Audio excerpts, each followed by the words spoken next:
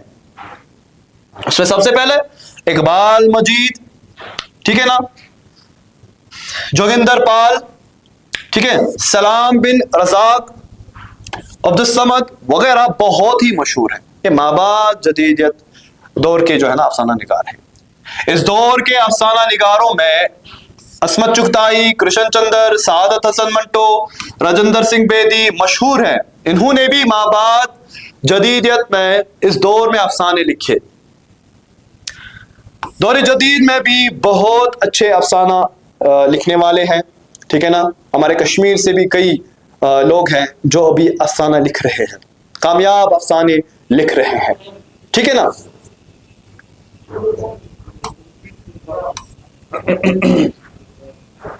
اس کے بعد بیٹا حصہ نثر سے ہم نے داستان پڑھی، میرامن کو پڑھا، اور اس کے بعد ہم نے افسانہ پڑھا۔ اب دیکھیں بیٹا حصہ نظم، دیکھو میں نے یہاں پہ ایسے ٹاپکس چنے ہیں جو ایگزام میں پوچھے جاتے ہیں، جو امتحان میں پوچھے جاتے ہیں۔ تو اس میں حصہ نثر جو ہے اس سے کون سے سوالات پوچھے جاتے ہیں، یہاں پہ ہم وہی پڑھنے جا رہے ہیں، ٹھیک ہے بیٹا۔ اس کے بعد غزل، دیکھو اگر آپ دیکھو گے پرانے پیپرز، ٹھیک ہے نا، وہاں پہ غزل کا نوٹ آیا ہے، ٹھیک ہے نا، تو یہ بھی امپورٹنٹ ہے آپ کے امتحان کے حوالے سے۔ تو چلیے جب ہم نظم کی بات کرتے ہیں، ہم دیکھتے ہیں نثر تو ہم نے پڑھی، اب نظم کی جب ہم بات کرتے ہیں، نظم میں کئی اصناف ہیں، نظم یا شاعری جس کو آپ کہتے ہو، شاعری کے کئی اصناف ہیں، جس میں غزل آتی ہے، جس میں نظم خود آتی ہے، جس میں مرثیہ، قصیدہ، نعت، رباعی، قطع، یہ ساری اصناف آتی ہیں، اور آپ کی نصاب کتاب میں بھی کئی اصناف آپ نے پڑھی ہوگی۔ تو سب سے مشہور جس کو اردو نظم کی آبرو کہا جاتا ہے، غزل ہے۔ ہم آج اس میں غزل کی تعریف پڑھیں گے، تکنیک پڑھیں گے غزل کی، ٹھیک ہے نا، اور تاریخ بھی دیکھیں گے، ٹھیک ہے۔ سب سے پہلے غزل اردو شاعری کی مشہور صنف ہے، یعنی جب ہم اردو شاعری کی بات کرتے ہیں تو سب سے پہلے جو ذہن میں جس صنف کا نام آتا ہے وہ ہے غزل۔ محبوب ترین صنف ہے اردو ادب کی، یعنی اس صنف کو ہر کسی نے چاہا ہے، پڑھا ہے۔ اس کے لغوی معنی ہے عورتوں سے باتیں کرنا یا عورتوں کے متعلق باتیں کرنا۔ بیٹا غزل کی جہاں تک بات ہوتی ہے، اس کے لغوی معنی کی جہاں تک بات ہوتی ہے، ڈکشنری میننگ، تو آپ کو کیا ملے گا وہاں پہ؟ عورتوں سے باتیں کرنا یا عورتوں کے متعلق باتیں کرنا۔ اگرچہ ٹرمنالوجیکلی آپ دیکھیں گے غزل کو تو وہاں پہ ہمیں کچھ اور ڈیفینیشن ملے گی، کچھ اور تعریف اس کی ملے گی، وہ بھی ہم دیکھیں گے ابھی۔ غزل کا ہر شعر مکمل ہوتا ہے۔ بیٹا آپ یہ یاد رکھیں، جس طریقے سے نظم ہوتی ہے، نظم میں ایک موضوع کو پوری نظم میں باندھا جاتا ہے، ایک ہی موضوع ہوتا ہے، ایک موضوع ہوتا ہے نظم میں، مگر غزل کی جہاں تک بات ہوتی ہے اس میں کئی موضوع ہو سکتے ہیں۔ اس کا ہر شعر مکمل اکائی ہوتا ہے، یعنی وہ مکمل ہوتا ہے، کامل ہوتا ہے، اس میں ایک موضوع مکمل ہوتا ہے ایک ہی شعر میں، اور جتنے شعر آپ پڑھو گے اس میں الگ الگ موضوعات ہوں گے۔ اس کے برعکس جب ہم نظم کی بات کرتے ہیں وہاں پہ ایک ہی موضوع کو پوری نظم میں ربط اور تسلسل کے ساتھ بیان کیا جاتا ہے۔ ہم بات کر رہے تھے غزل کی۔ اچھا، البتہ حسن و عشق غزل کا محبوب موضوع رہا ہے۔ اگر ہم موضوع کی بات کرتے ہیں، غزل کا موضوع کیا رہا ہے، غزل میں کس بارے میں بات کی جاتی ہے، تو وہ ہے حسن و عشق۔ سمجھ آ رہی ہے بات؟ یعنی غزل میں ہمیشہ حسن کی تعریف ہی ہوتی ہے، عشق کے واقعات، عشق کے قصے بیان ہوتے ہیں غزل میں، ٹھیک ہے۔ اس کے علاوہ بھی اخلاقی باتیں بھی ہوتی ہیں، بہت سارے مضامین اس میں شامل ہیں، مضامین کی کوئی قید نہیں ہے اس میں، یہ غالب جو موضوع ہے غزل کا وہ کیا ہے؟ وہ ہے حسن اور عشق۔ اس لیے رشید احمد صدیقی نے غزل کو اردو شاعری کی آبرو کہا ہے۔ یعنی غزل جو ہے اردو شاعری کی آبرو ہے، عزت ہے، اس کی وجہ سے اردو شاعری بلند ہے، اس کا مقام بلند ہے۔ نیاز فتح پوری کیا کہتے ہیں؟ نیاز فتح پوری نے روح کہا ہے کہ اردو شاعری کی روح غزل ہے۔ اگر اردو شاعری میں سے غزل کو نکالا جائے تو وہاں صرف ڈھانچہ رہے گا، وہاں کچھ نہیں ہے۔ وہاں غزل ہے تو اردو شاعری میں روح ہے، ٹھیک ہے؟ یعنی اردو شاعری میں غزل کا ایک اہم مقام ہے۔ میں نہیں کہہ رہا ہوں، نیاز فتح پوری کہہ رہے ہیں۔ ڈاکٹر یوسف حسین خان نے کیا کہا ہے؟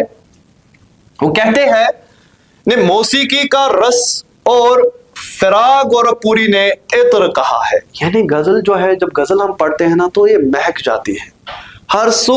اب دیکھو، جب آپ غزل اگر آپ سنتے ہو تو کوئی نہ کوئی مصرع دوسرے کے زبان میں آ ہی جائے گا۔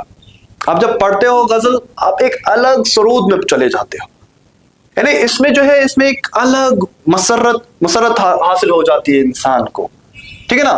اس کی ایک الگ عطر ہے۔ غزل میں آپ بیتی جگ بیتی بن جاتی ہے، آپ بیتی جگ بیتی بن جاتی ہے۔ کیا مطلب ہے سر اس کا؟ یعنی آپ بیتی، آپ اپنے خیالات کو بیان کر رہے ہو، آپ اپنے تاثرات کو بیان کر رہے ہو، آپ اپنے احساسات کو بیان کر رہے ہو، غزل میں، شعر میں بیان کر رہے ہو۔ جب آپ کا شعر کوئی دوسرا پڑھتا ہے نا تو وہ بھی اس کو ریلیٹ کرتا ہے اپنے ساتھ، نہیں یہ شاید میرے ساتھ بھی ایسا ہوا ہے۔ یہ غزل کی خوبی ہے کہ اس میں کیا ہوتا ہے، آپ بیتی، جو آپ پہ بیتی ہے، جو آپ کے جذبات ہے، جو آپ بیان کر رہے ہو، وہ جگ بیتی بن جاتی ہے، اس کو سب لوگ ایکسپٹ کر رہے ہیں کہ ہمارے ساتھ بھی ایسا ہو رہا ہے۔ اسی لیے شعر کو پڑھتے ہی واہ واہی لوٹتے ہیں شاعر، ہے کہ نہیں؟ تو یہ خوبی ہے غزل کی، یہ طاقت ہے غزل کی۔ اس کے بعد کہانی میری رودات جہاں معلوم ہوتی ہے، جو سنتا ہے اس کی داستان معلوم ہوتی ہے۔ یہ شعر ہے سیماب اکبر آبادی۔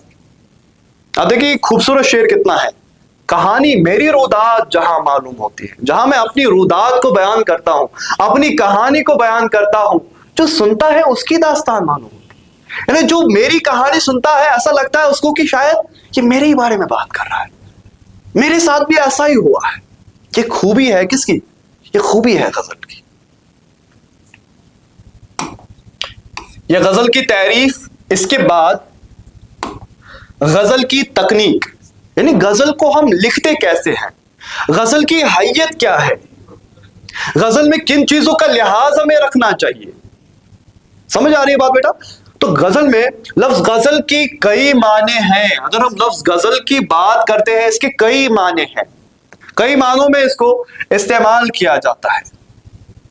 محبوب سے باتیں کرنا، عورتوں کی باتیں کرنا، عورتوں سے باتیں کرنا، غزل یعنی یہ جو معنی ہیں یہ آپ کو ڈکشنری میں ملیں گے غزل کے بارے میں۔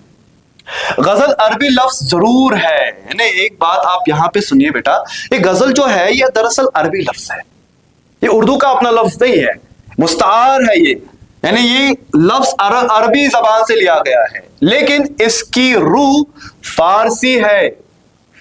دیکھیں بیٹا، یہ غزل جو ہے یہ صنف اصل میں کہاں کی ہے؟ عرب کی صنف ہے۔ سب سے پہلے غزل عرب میں لکھی جاتی تھی، ٹھیک ہے؟ اس کے بعد یہ دھیرے دھیرے فارسی میں آئی، فارسی میں لکھی جانے لگی، اس کے بعد یہ اردو میں آئی۔ اسی لیے کہا گیا ہے کہ اس کی روح فارسی ہے، ٹھیک ہے؟ غزل کا پہلا شعر مطلع، یعنی پہلے شعر کو ہم مطلع کہتے ہیں۔ غزل کا جو پہلا شعر ہوتا ہے مطلع ہوتا ہے، یہاں سے تکنیک شروع ہوتی ہے، غزل کی تکنیک۔ جب آپ غزل شروع کرو گے، انشاءاللہ میں چاہتا ہوں کہ ہماری جو سرزمین وطن ہے، سرزمین کشمیر ہے، یہاں سے بھی کئی ایسے بڑے شعراء منظر عام پہ آ جائیں۔ ہیں ہمارے پاس الحمدللہ بہت سارے، میرے استاد ہے، ٹھیک ہے نا، وہ بھی شاعری کرتے ہیں الحمدللہ، اللہ ان کی عمر دراز کرے۔ تو میں چاہتا ہوں کہ جب آپ غزل لکھیں گے تو آپ اس تکنیک کو سمجھو اچھے سے۔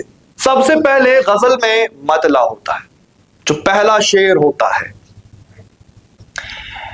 اس کے دونوں مصرے ہم قافیہ ہوتے ہیں، یعنی جب بھی آپ غزل لکھو گے شروعات آپ مطلع سے کرو گے، پہلے شعر سے کرو گے، مگر اس کے دونوں مصرے ہم قافیہ ہوتے ہیں، پہلا مصرع بھی اس میں بھی قافیہ ہوتا ہے، دوسرا مصرع اس میں بھی قافیہ ہوتا ہے، یعنی دونوں مصرے جو ہوتے ہیں غزل کے اس میں قافیہ کا ہونا ضروری ہے، ٹھیک ہے بیٹا؟ اچھا، اس کے بعد مطلع کے بعد بھی مطلع ہو سکتا ہے۔ اب آپ دیکھیں، میں نے بولا کہ غزل کی شروعات مطلع سے ہوتی ہے، پہلا شعر مطلع ہوتا ہے، اب یہ ضروری نہیں کہ دوسرا شعر جو ہے وہ کوئی عام شعر ہو، وہ بھی مطلع ہو سکتا ہے، اس کو ہم حسن مطلع کہتے ہیں، ٹھیک ہے؟ جس طرح غزل کے اشعار کی تعداد مقرر نہیں، اسی طرح مطلعوں کی تعداد مقرر نہیں، یعنی ایک ہی مطلع، اس میں ضروری نہیں ہے کہ غزل میں صرف ایک مطلع ہو، اس میں کئی مطلع ہو سکتے، مطلع ثانی، حسن مطلع، ٹھیک ہے؟ اس میں کئی مطلع ہو سکتے ہیں۔ مطلع کے فوراً بعد آنے والے شعر کو حسن مطلع یا زیب مطلع کہتے ہیں، مطلع کے بعد اگر دوسرا شعر مطلع ہو تو اس کو حسن مطلع یا زیب مطلع کہتے ہیں، یعنی یہ غزل کا حسن بڑھاتا ہے۔ اگر پہلے شعر کے بعد ایک اور مطلع آ جائے، اس سے غزل میں حسن کی اضافت ہوتی ہے، اسی لیے اس کو کہا گیا ہے حسن مطلع یا زیب مطلع۔ غزل کے آخری شعر میں شاعر اپنا تخلص استعمال کرتا ہے، یہ امپورٹنٹ ہے۔ مطلع دونوں مصرے ہم قافیہ ہم ردیف، ردیف کی تو ضرورت نہیں ہے، ہو سکتا ہے، ہو بھی نہیں سکتا ہے، ٹھیک ہے نا؟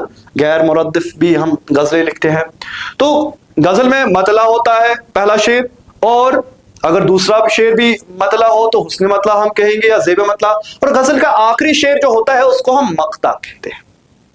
مقطع لفظ قطع سے نکلا ہے، یعنی ختم کے، یعنی یہاں پہ غزل جو ہے ختم ہوتی ہے، ٹھیک ہے نا؟ اسی طریقے سے مطلع لفظ طلوع سے نکلا ہے، طلوع یعنی آغاز، شروعات، یعنی آپ غزل کی شروعات مطلع سے کرتے ہیں، طلوع کرتے، مطلب طلوع یعنی شروعات کرتے ہیں، آغاز کرتے ہیں، اور مقطع سے اس کا اختتام کرتے ہیں، ٹھیک ہے؟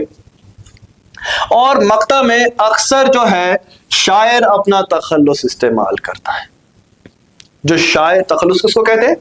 وہ نام جو شاعر اپنی شاعری میں استعمال کرتا ہے، ٹھیک ہے؟ اس کو ہم تخلص کہتے ہیں، اس شعر کو مقطع کہتے ہیں۔ غزل کا سب سے اچھا شعر بیت الغزل یا شہبائت کہلاتا، یعنی غزل کا جو سب سے خوبصورت شعر ہوتا ہے اس کو ہم شہبائت یا بیت الغزل کہتے ہیں۔ جس غزل میں ردیف نہ ہو اور صرف قافیے ہو اس کو غیر مردف کہتے ہیں، غزلیں غیر مردف، یعنی یہاں پہ ردیف کا استعمال نہیں کیا گیا ہے۔ میں نے پہلے ہی بولا ردیف ہو بھی سکتا ہے، نہیں بھی ہو سکتا ہے، قافیہ کو ہونا ضروری ہے غزل میں، یہ غزل کی حیت ہے، تکنیک ہے کہ غزل میں قافیہ کو ہونا ضروری ہے، ردیف ہو بھی سکتا ہے، نہیں بھی ہو سکتا ہے، غزل میں مطلع کا ہونا ضروری ہے، غزل میں مقطع کا ہونا ضروری ہے، حسن مطلع ہو بھی سکتا ہے، نہیں بھی ہو سکتا ہے، ٹھیک ہے؟ تو چلیے، وہ بحر اور ردیف و قافیہ جس کے لحاظ سے غزل کہی جاتی ہے اسے غزل کی زمین کہتے ہیں، یہ بھی بہت ہی زیادہ امپورٹنٹ ہے۔ ہم اکثر کہتے ہیں غزل کی زمین کیا ہے، تو وہ کیا ہوتا ہے کہ غزل کس بحر میں لکھی گئی ہے، بحر وزن، یعنی کس وزن میں لکھی گئی ہے، کس بحر میں لکھی گئی ہے، بحر رمل ہے، بحر متقارب ہے، ٹھیک ہے؟ تو کئی سارے بحریں ہیں جس کے تحت ہم پوری غزل لکھتے ہیں، ٹھیک ہے؟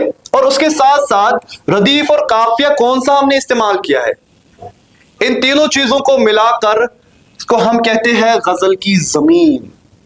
سمجھ آ رہی ہے بات بیٹا؟ شاباش۔ یہاں تک غزل کی ہم نے سب سے پہلے تعریف دیکھی اور اس کے بعد غزل کی تکنیک دیکھی، اب ہم غزل کی تاریخ کی اور آتے ہیں کہ غزل کی تاریخ کیا ہے، کہاں سے اس کی شروعات ہوئی ہے، ٹھیک ہے بیٹا؟ تو غزل کی ابتدا عربی قصیدے کے جس حصے سے ہوئی ہے اسے تشبیب کہتے ہیں۔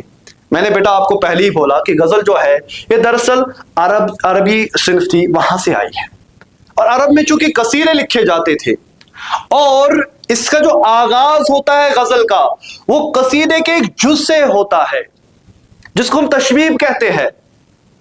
یعنی بیٹا جو قصیدہ ہم لکھتے ہیں اس میں جو پہلے اشعار جو ہم بیان کرتے ہیں جو حسن و عشق کے بارے میں ہوتے ہیں، موسم بہار کے بارے میں کئی آپ نے قصیدوں میں پڑھا ہوگا، موسم بہار کے بارے میں ہوتے ہیں، تو اس کو ہم کہتے ہیں تشبیب.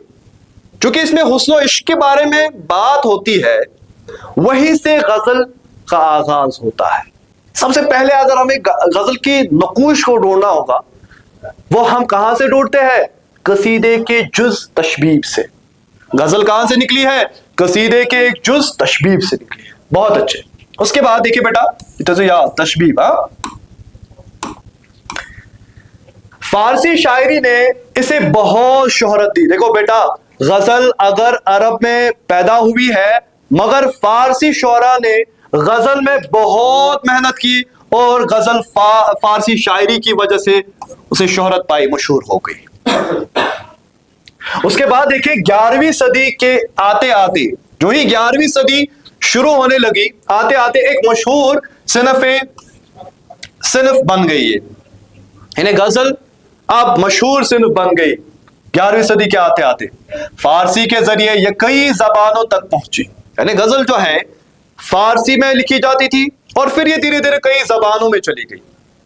آج آپ دیکھتے ہو کشمیری میں بھی غزل لکھی جاتی ہے، آج آپ دیکھتے ہو اردو میں بھی ہم لکھتے ہیں. تو بنیاد فارسی رہی ہے کیونکہ فارسی میں اس کو شہرت ملی ہے، فارسی میں مشہور ہوئی ہے، وہاں سے الگ زبانوں میں آئی. شاباش. اس کے بعد جن میں ترکی، یعنی ترکی زبان میں بھی آج غزل لکھی جاتی ہے اور اردو سب سے زیادہ اہم ہے. اگر آپ دیکھو گے غزل کہاں پہ زیادہ لکھی جاتی ہے، کس زبان میں لکھی جاتی ہے، تو سب سے زیادہ ترکی اور اردو زبان میں.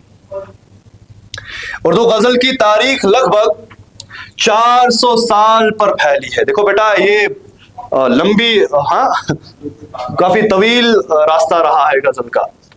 کہاں سے ہے؟ 400 سال اس کی تاریخ ہے، پرانی تاریخ 400 سال. قلی قطب شاہ، ولی اور سراج اورنگ آبادی دکن کی نمائندہ غزل کو شاعر ہے. دیکھیں بیٹا غزل جب اردو ادب میں آئی کو پتا ہونا چاہیے قلی قطب شاہ پہلے اردو ادب کی صاحب دیوان غزل کو شاعر گزرے ہیں. دیکھیں بیٹا یہ قلی قطب شاہ جو ہے اس کے بعد ولی آئے. جب ولی نے اپنا دیوان دلی میں لایا تو فارسی جو شعراء تھے وہ چونک گئے، کیا اس گری پڑی زبان جو اردو ہے اس میں بھی شاعری کی جا سکتی ہے؟ اس طریقے سے یہ جو شعراء جنہوں نے بنیاد رکھی غزل کی اردو ادب میں، ان کے بعد سراج اورنگ آبادی، یہ دکن میں تھے، یہ دکن میں شاعری کرتے تھے، دکن کی نمائندگی کرتے تھے. ٹھیک ہے نا. اس کے بعد ہم آتے شمال کی اور جہاں پر میر تقی میر آتے ہیں. تو آپ کو پتا ہے اردو شاعری میں دکن اور شمال یہ دونوں جگہیں جو ہے یہاں پہ شاعری ہوتی تھی. ٹھیک ہے نا. دکن میں شاعری ہوتی تھی اور شمال میں شاعری ہوتی تھی. تو دکن کے ہم نے شعراء دیکھے کون کون تھے، بنیادی شعراء جن نے غزل کی شروعات کی اردو ادب میں. اس کے بعد جب یہ شمال میں آئی تو میر تقی میر، درد، مصفی، آتش، مومن اور غالب بڑے بڑے شاعر آئے. اب ٹھیک ہے نا، جنہوں نے غزل کو پروان چڑھایا، اردو ادب میں غزل کو اونچائی بخشی، پروان چڑھایا. ٹھیک ہے نا. اہم ترین شاعر شمار ہوتے ہیں، یعنی یہ سارے جو شعراء ہے ٹھیک ہے نا غزل کے بہت ہی اہم ترین شعراء ہے جن نے غزل کو جو ہے نا غزل میں روح بخشی، اس کو پروان چڑھایا اردو ادب میں. ٹھیک ہے. علامہ اقبال اس کے بعد آتے ہیں، فراق آتے ہیں، فیض زبردست شاعر. ٹھیک ہے نا. جدید غزل کو شاعر ہے. ٹھیک ہے. یہ جدید انہوں نے جدید جو ہے نا جدیدیت کا لبادہ جو ہے نا پہنا اور جدیدیت کی شاعری، جدید دور کی شاعری انہوں نے کی. رسا جاویدانی، شہزور کاشمیری ہمارے کشمیر کے شاعر، رسا جاویدانی ہمارے شاعر. ٹھیک ہے نا. انہوں نے بھی میں نے کہا تھا کہ ہمارے جو ہے نا ریاست میں بھی کئی ایسے شعراء گزرے ہیں جن نے ہمارے جو ہے نا ہمارے سر کو فخر کا تاج بخشا. ٹھیک ہے نا. تنہا انصاری ہے، میر غلام رسول ناز کی یہ بھی یہ سارے جو ہے کشمیر کے شعراء ہیں جنہوں نے کشمیر میں اردو غزل لکھی. شوریدہ کاشمیری، ٹھیک ہے، حامد کاشمیری، حکیم منظور، عرش صہبائی، عابد مناوری، یہ آپ نے پڑھے ہیں 9th کلاس میں، آپ نے پڑھا ہے عابد مناوری، ٹھیک ہے. غلام رسول نازکی، ان کے بارے میں آپ نے پڑھا ہوگا. فرید پربتی، میرے استاد کے استاد. اس کے بعد حبیب رضوی اور رفیق راز، یہ ابھی لکھ رہے ہیں. رفیق راز صاحب، اللہ تعالیٰ ان کی عمر دراز کرے. اس کے ساتھ ساتھ کشمیر کے نمائندہ غزل گو شعراء ہے، اور بھی رفیق راز کے علاوہ اور بھی ایسے نذیر آزاد صاحب ہے، شفق سوپوری صاحب ہے، میرے استاد گزرے ہیں وہ. تو یہ سارے جو شعراء ہیں ابھی شاعری کر رہے ہیں. ان کے علاوہ اور بھی نوجوان شعراء ہماری ریاست میں، آپ نے دیکھا ہوگا حال ہی میں میرے جو عزیز دوست ہے پرویز گلشن صاحب، ان کو جو ہے نا نوازا گیا تھا ٹیلنٹ ہنٹ کمپٹیشن میں. وہ یہ سارے جو شعراء ہے ہمارے اردو ادب کی جو ہے نا اس میں اپنے کارنامے پیش کر رہے ہیں، غزلیں لکھ رہے ہیں، ٹھیک ہے نا، اردو ادب کی آبیاری کر رہے ہیں. تو اس طریقے سے ہم نے یہ غزل کا جو مضمون ہے یہاں پہ اختتام ہوتا ہے. ٹھیک، اس کے بعد غالب، غزل کی جب بات ہوتی ہے، ٹھیک ہے نا، اس میں سب سے بڑے شاعر جو ہے غالب مرزا اسد اللہ خان غالب ہے. ٹھیک ہے بیٹا. تو ان کی حالات زندگی، جیسے ہم نے میر امن کے بارے میں پڑھا، پہلے حالات زندگی اور اس کے بعد ادبی خدمات ہم نے پڑھے اس کے. تو سب سے پہلے ہم دیکھیں گے حالات زندگی. غالب کی جو حالات زندگی ہے بہت ہی کٹھن گزری ہے. ٹھیک ہے، چلیے دیکھتے ہیں.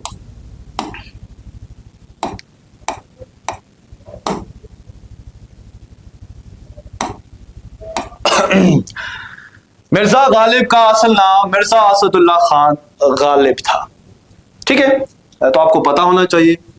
ٹھیک ہے. نجم الدولہ، دبیر الملک، دو خطابات تھے جو مرزا غالب کو ملے ہیں.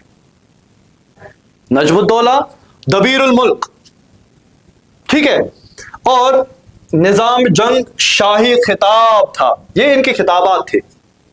ٹھیک ہے. تخلص پہلے اسد کرتے تھے، اسد کہتے ہیں شیر کو عربک میں.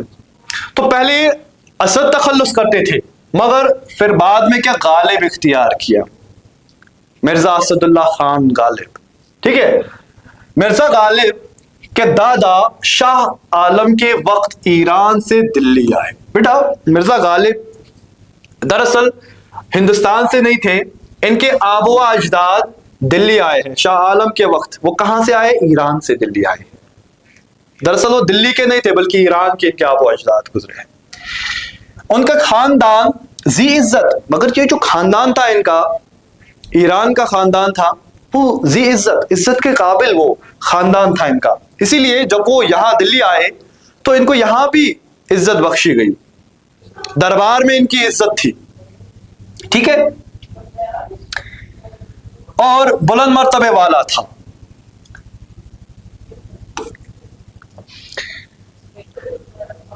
شاباش.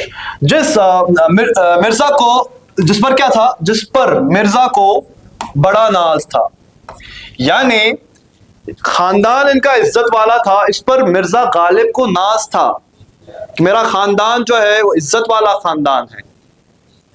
ٹھیک ہے. مرزا غالب آگرہ میں 1797 عیسوی میں پیدا ہوئے ہیں. 1797 عیسوی میں کہاں پہ پیدا ہو گئے ہیں؟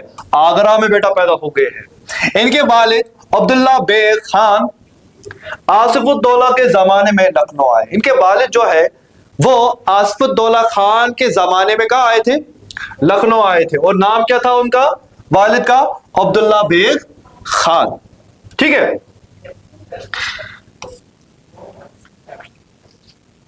بختیار سنگھ کی ملازمت کی اور پہلی کسی اور یہاں کسی لڑائی میں 1801 عیسوی میں مارے گئے. دیکھیں بیٹا ان کے جو دادا تھے وہ کہاں آئے تھے؟ وہ بختیار سنگھ کی ملازمت انہوں نے کی تھی. جب وہ یہاں آئے تو یہاں پر انہوں نے بختیار سنگھ کی ملازمت اختیار کی اور یہاں کسی لڑائی میں وہ بیچارے 1801 عیسوی میں فوت ہو گئے، مارے گئے. اس وقت کیا ہوا تھا؟ اس وقت مرزا کی عمر بیچارے کی صرف 5 برس کی تھی، یعنی غالب بیچارے 5 برس کے تھے جب ان کے جو ہے نا دادا کا انتقال ہو گیا. ٹھیک ہے.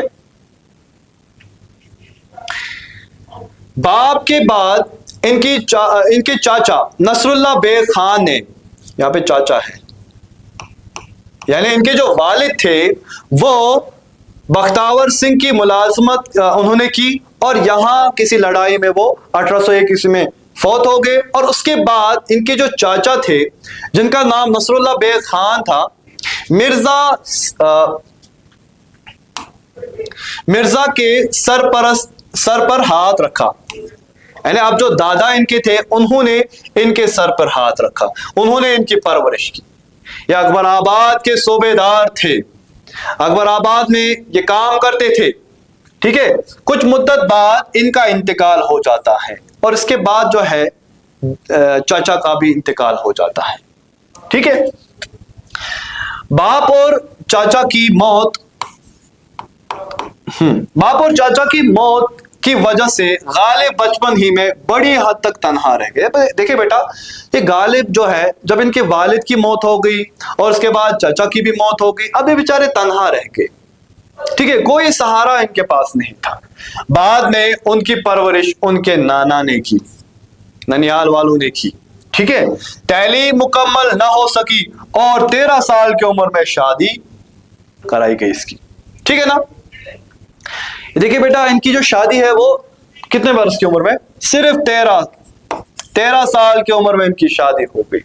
ٹھیک ہے. غالب شادی سے کچھ عرصے بعد آگرہ سے دلی آ گئے. جب انہوں نے شادی کی اور کچھ وقت گزرنے کے بعد وہ آگرہ سے دلی آ گئے اور آخری دم تک پھر دلی میں ہی رہے. آخری دم تک. حالانکہ اس کے بعد لڑائیاں ہوئی، جھگڑے ہوئے دلی میں، مگر کچھ شعراء دلی چھوڑ کر لکھنؤ چلے گئے، مگر غالب جو ہے وہ دلی میں ہی رہے. ٹھیک ہے. ان کے آخری دن لمبی بیماری کی وجہ سے تکلیف میں گزرے اور آخر کار 83 برس کی عمر میں 1869 عیسوی میں انتقال ہو. ٹھیک ہے نا. تو آخر پہ ان کی جو عمر تھی، آخری عمر جو تھی، وہ ان کے لیے بہت ہی زیادہ تکلیف دہ تھی، اور آخر کار 89 ایئرس کے وہ ہو گئے اور ان کا انتقال ہو گیا. یہ ان کی حالات زندگی تھی. اس کے بعد غالب کے ادبی خدمات. غالب کو اردو کے بڑے شاعروں میں شمار کیا جاتا ہے. یہ سب کو پتا ہے کہ غالب اردو کا بڑا شاعر تھا، جو اردو شاعری پر غالب تھا. تو غالب جو ہے ان کو اردو شاعری کا ایک بڑا شاعر سمجھا جاتا تھا. فارسی شاعری میں بھی ان کا رتبہ بلند ہے. دیکھیں بیٹا، آپ کو یہ پتا ہوگا کہ غالب جو ہے وہ پہل فارسی میں شاعری کرتے تھے. فارسی میں ان کا بہت کلام ہے، آج بھی آپ دیکھ سکتے ہیں. ٹھیک ہے. تو ان کا ایک رتبہ تھا فارسی شاعری میں، اور وہ سمجھتے تھے کہ اردو گری پڑی زبان ہے، اس میں کیا شاعری ہوتی ہے. ٹھیک ہے نا. مگر آج آپ دیکھتے ہو کہ غالب اگر کسی وجہ سے مشہور ہے تو وہ اردو کے ایک دیوان کی وجہ سے ہی مشہور ہے. ان کا صرف اردو میں ایک ہی دیوان ہے جس کی وجہ سے وہ اردو میں مشہور ہے، اردو شاعری میں مشہور ہے. تمام عمر غیر معمولی دلچسپی اس زمانے سے لیتے رہے. تمام عمر غیر معمولی دلچسپی اس زبان سے لیتے رہے. یعنی انہوں نے غیر دلچسپی دکھائی کہ یہ کوئی معمولی زبان ہے، اس میں کیا شاعری ہو سکتی ہے اردو میں. ٹھیک ہے. مگر غالب نے اردو میں بہت کم کہا ہے، کیونکہ انہوں نے زیادہ تر فارسی زبان میں شاعری کی. اردو میں تو انہوں نے بہت کم کہا ہے. لڑکپن اور جوانی کا بہت سا اردو کلام انہوں نے اپنے دیوان میں شامل بھی نہیں کیا. یعنی جب وہ کم سن تھے تو اس زمانے میں جو انہوں نے شاعری کی تھی، انہوں نے وہ سارا جو اس میں کلام تھا اس میں سے بہت ہی کم کلام ہے جو انہوں نے شائع کیا. زیادہ تر جو کلام ہے وہ انہوں نے حذف کیا، وہ انہوں نے شائع نہیں کیا. اس طرح ان کا اردو کلام ان کی فارسی کلام سے بہت کم ہے. اسی وجہ سے ہم دیکھتے ہیں کہ ان کا اردو کلام جو ہے بہت کم ہے، ایک ہی دیوان ہے. اگرچہ بات کریں گے فارسی شاعری کی، وہاں پہ انہوں نے بہت لکھا ہے، لیکن کم ہونے کے باوجود بھی اتنا مشہور ہو گیا کہ دنیا ان کو اردو کا بڑا شاعر مانے گی۔ لیکن اس چیز کے باوجود بھی وہ اتنے زیادہ مشہور ہو گئے کہ دنیا نے اس کو جو ہے نا اردو کا بڑا شاعر تصور کیا۔ غالب کے کلام میں زندگی اور کائنات کی بہت سی نازک اور باریک باتوں کی طرف اشارے ملتے ہیں۔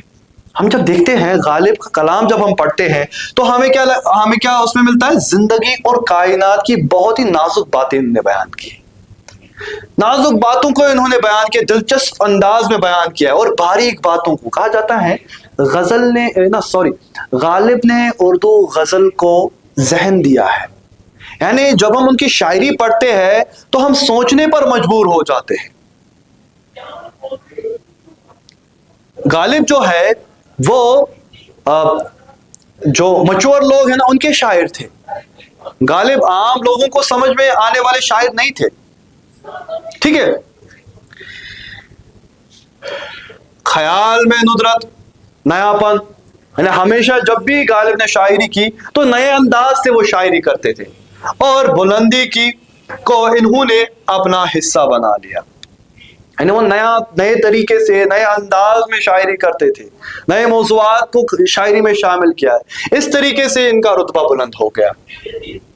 ان کے یہاں جدید اور پاکیزہ تشبیہات کام میں لائی گئی ہے۔ انہوں نے کیا کیا ہے؟ انہوں نے جدید اور پاکیزہ تشبیہات کو استعمال کیا ہے، جدید نئے تشبیہات کو وضع کیا ہے، ٹھیک ہے؟ اور بڑے بڑے مضمون نہایت اختصار کے ساتھ ایک شعر میں نظم کر دیتے ہیں۔ یعنی غالب اتنی مہارت رکھتے تھے کہ وہ بڑے بڑے مضمون کو ایک شعر میں باندھتے تھے، ٹھیک ہے؟ ان کے کلام میں معنویت اور بلندی عام سطح سے بے حد بلند ہے۔ یعنی ان کا جو کلام ہے اس میں معنویت ہے، اس میں معنی کی جو ہے نا گہرائی ہے، اس میں بلند معنی ہے، گہرے معنی ہے اس میں، اور کی سطح بے حد بلند ہے۔ یعنی وہ اس طریقے سے شاعری کرتے تھے کہ کہا جاتا نا ان کی شاعری میں تہ در معنی چھپے ہوتے ہیں۔ جب آپ ایک بار ان کا شعر پڑھو گے تو آپ کو ایک بات سمجھ میں آ جائے گی، اور جب آپ دوسری بار پڑھو گے آپ کو کوئی اور بات سمجھ میں آ جائے گی۔ ان کی شاعری تہدار ہوتی تھی، اسی لیے ان کی شاعری میں کہا گیا ہے معنویت ہے، اس میں معنی خیز ان کے شعر ہوتے تھے، ان کے اشعار ہوتے تھے، ٹھیک ہے؟ اس کے بعد ہم حصے اردو قواعد و انشاء کی اور اب چلتے ہیں۔ حصے قواعد و انشاء میں آپ جو ہیں آپ پڑھیں گے، اس میں سب سے پہلے قواعد میں حرف اور اس کی اقسام۔ حالانکہ یہاں پہ میں نے چھ حروف کو بیان کیا ہے، ٹھیک ہے نا؟ تو ہم پڑھتے ہیں ایک ایک کر کے۔ آپ کو پتا ہے، دیکھیں جب ہم کلمہ کو پڑھتے ہیں تو کلمہ کی 3 اقسام ہے۔ آپ نے پڑھا ہوگا کلمہ کی 3 اقسام ہے، کون کون سی ہے؟ اسم ہے، فعل ہے اور حرف ہے، ٹھیک ہے؟ تو حرف کیا ہے؟ آپ یہ بات سمجھنے کی آپ کوشش کیجئے بیٹا۔ حرف نہ ہی اسم ہوتا ہے نہ ہی فعل ہوتا ہے، تو حرف کیا ہوتا ہے وہ ہم دیکھتے ہیں۔ حرف وہ کلمہ جو نہ کسی کا نام ظاہر کرے، یعنی یہ اسم نہیں ہوتا ہے، یا نہ کسی مصدر سے مشتق ہو، نہ یہ کوئی مصدر ہوتا ہے نہ فعل ہوتا ہے، بلکہ اس کو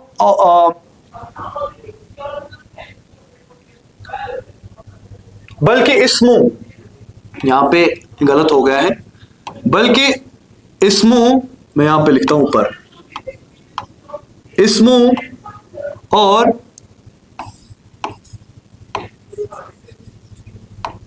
فعل کو ملاتا ہو، اس کو حرف کہتے ہیں۔ یعنی حرف کیا ہوتا ہے؟ نہ ہی یہ اسم ہوتا ہے نہ ہی یہ مصدر سے مشتق ہوتا ہے، بلکہ اسم اور فعل کو ملانے کا کام کرتا ہے۔ سمجھ آ رہی ہے بات؟ کتاب میز پر ہے، کتاب اسم ہے، میز اسم ہے، 2 اسموں کو ملانے کا کام کر رہا ہے پر، تو پر یہاں پہ حرف ہے۔ احمد کی کاپی، احمد اسم ہے کاپی، اسم ہے کی یہاں پہ حرف ہے. تو یہ جو ہے نا دو اسموں کو ملانے کا کام، دو افعال کو ملانے، فعل کو ملانے کا کام جو کرتے ہیں، اسم اور فعل کو ملانے کا جو کام کرتے ہیں وہ حروف کہلاتے ہیں. حروف استفہام وہ حروف جو سوال پوچھنے کے لیے استعمال ہوتے ہیں. کو پتا ہے حروف استفہام کون سے حروف ہوتے ہیں؟ جو سوال پوچھنے کے لیے استعمال ہوتے ہیں، جیسے کون، کہاں، کس، ہاں، کس طرح وغیرہ وغیرہ. اس کے بعد اب دیکھیے حرف نفرین، کہ اگر آپ لفظ کی اور دھیان دو گے یہ وہیں سے بتاتا ہے. نفرین یعنی نفرت، یعنی وہ حروف جو نفرت کے موقع پر بولے جائیں، نفرت کے موقع پر جو حرف ہم استعمال کرتے ہیں، جیسے چھی چھی، لعنت، توف، توبہ توبہ، تھو تھو وغیرہ. جب نفرت کا اظہار ہم کو کرنا پڑتا ہے تو ہم حرف نفرین کا استعمال کرتے ہیں. اسی طریقے سے حرف جزا وہ حروف جو جزا یعنی شرط کے بدلے، اکثر ہم دیکھتے ہیں حرف شرط و جزا ایک ساتھ آتے ہیں. پہلے میں شرط ہوتی ہے اور شرط کا جواب جب ہم دیتے ہیں اس کے لیے جو حرف ہم استعمال کرتے ہیں اس کو ہم کہتے ہیں حرف جزا. شرط کیا ہے؟ جیسے میں بولوں گا، میں آپ کو اگزامپل کے ذریعے سمجھانے کی کوشش کروں گا. اگر تم اسکول آؤ گے تو تم پاس ہو جاؤ گے. اگر میں نے استعمال کیا وہاں پہ تو وہ ہے حرف شرط، اور تو یہاں پہ حرف جزا ہو گیا کیونکہ وہ شرط کے جواب میں نے استعمال کیا ہے. جیسے یہاں پہ تو ہے. اگر تم اچھے سے پڑھو گے تو تم امتحان میں پاس ہوگے. اگر وہاں پہ حرف شرط ہوگا تو جواب میں ہم نے حرف استعمال کیا تو وہاں پہ حرف جزا ہوگا. اسی طریقے سے سو کا استعمال، اسی طریقے سے تب، جب تم یہاں آؤ گے تب تم کچھ سیکھو گے. جب وہاں پہ حرف شرط ہو گیا اور تب یہاں پہ کیا بن گیا؟ حرف جزا. سمجھ آ رہی ہے بات؟ اسی کے بعد حرف علت.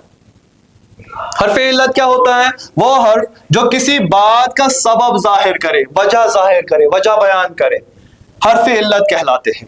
جیسے کیونکہ میں آج اسکول نہیں آ پایا کیونکہ میں بیمار تھا. وجہ میں نے ظاہر کی، سبب میں نے بتایا نا، میں آج اسکول نہیں آ پایا، کیوں نہیں آ پائے اس کے لیے میں نے وجہ بیان کی، اور میں نے حرف علت کا استعمال کیا کیونکہ میں بیمار تھا. اسی طریقے سے تاکہ، لہذا، پس، چونکہ، یہ سارے حروف جو ہے حرف علت کہلاتے ہیں. اس کے بعد دیکھیے بیٹا حرف شرط کیا ہوتا ہے؟ حرف شرط جو میں نے بولا ابھی، جزا اور شرط یہ ایک ساتھ استعمال ہوتے ہیں. وہ حروف، یہاں پہ واو ہے، حروف، ہاں، وہ حروف جن سے کسی شرط کا اظہار ہو، یعنی جن سے آپ کوئی شرط ظاہر کرے. اگر تم پڑھو گے تو یہاں پہ میں نے شرط رکھی، اگر تم پڑھو گے تو امتحان میں پاس ہوگے. شرط میں نے حرف شرط اگر کا استعمال کیا، اگر تم پڑھو گے تو امتحان میں پاس ہو جاؤ گے. بیٹا آپ سمجھ پا رہے ہوں گے. اسی طریقے سے جب تم امتحان کی تیاری کرو گے تب تمہارے امتحان کا نتیجہ اچھا نکلے گا. ٹھیک ہے نا؟ اسی طریقے سے جو، ورنہ وغیرہ کا استعمال ہم کرتے ہیں. اسی طریقے سے ایک اور حرف ہے حرف تعجب. تعجب، چونکنا. ٹھیک ہے نا؟ وہ حروف جو کسی تعجب یا حیرانگی، جہاں پہ آپ حیران ہوتے ہو، حیرانگی کو ظاہر کرنے کے لیے جو حروف استعمال ہوتے ہیں، حیرانگی کے موقع پر جو استعمال ہوتے ہیں، جیسے اللہ اکبر. ٹھیک ہے؟ اسی طریقے سے لا حول ولا قوت. ٹھیک ہے؟ جب کوئی آپ کے سامنے کوئی بڑی چیز ہوتی ہے تو آپ حیران ہو جاتے ہو، اللہ اکبر، یہ بڑی چیز ہے. تو چونکنے کے موقع پر یا حیرانگی کے موقع پر آپ اس کو استعمال کرتے ہو. جب آپ کے سامنے کوئی برا واقعہ پیش آتا ہے تو آپ کیا کہتے ہو؟ لا حول ولا قوت. ٹھیک، اس طریقے سے یہ جو حروف ہے یہ استعمال ہوتے ہیں. ہم نے سمجھا حرف استفہام جو سوال کے لیے استعمال کیے جاتے ہیں، حرف نفرین جو نفرت کے موقع پر استعمال ہوتے ہیں، حرف جزا جو شرط کے